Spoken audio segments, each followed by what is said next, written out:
Sevgili izleyiciler, şu an bulunduğumuz nokta Çermik-Çüngüş Karayolu 15. kilometresi ve Elif Uşağı Köyü Düdeni. Çermik'in Elif Uşağı köyüne 500-600 metre mesafede Yeniköy Düdeni diyoruz. Elif Uşağı Düdeni diyoruz.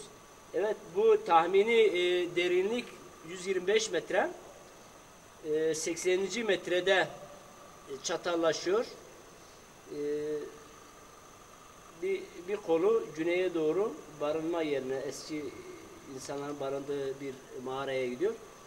125 metre inen, sağ tarafa inen de yeraltı suyuna iniyor. Şimdi bir taş atıyoruz. Derinliği hakkında bize bir fikir verebilir. Evet.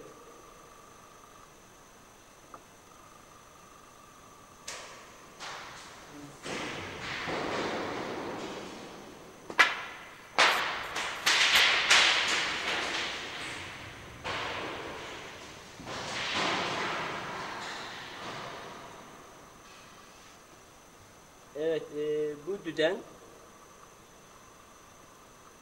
bazen kış aylarında çok fazla su geldiği zaman, özellikle karların eridiği dönemde büyük bir basınçla yukarı doğru fışkırır. Ve bu her taraftan suların fışkırdığına şahit olanlar olmuş. Yani bu su basınç çok şiddetli olduğu zaman her taraftan su fışkırmış, buraları inletirmiş. Böyle bir doğa olayı. Eğer Çermik'ten Çüngüş'e gelirseniz 15. kilometrede Yeniköy var. Oraya hemen 200 metre sola döndüğünüz zaman bu düdeni görmeniz mümkün. Yalnız biraz tehlikeli, fazla yanaşmamak lazım.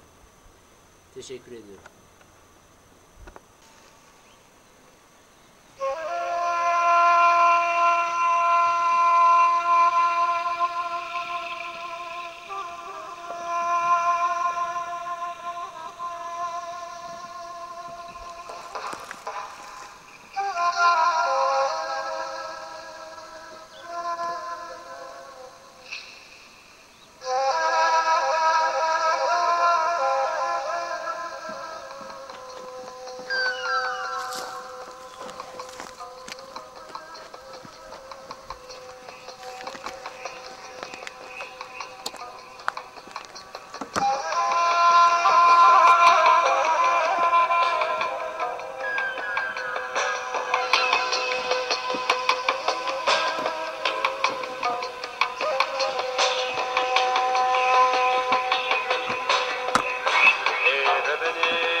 Mirate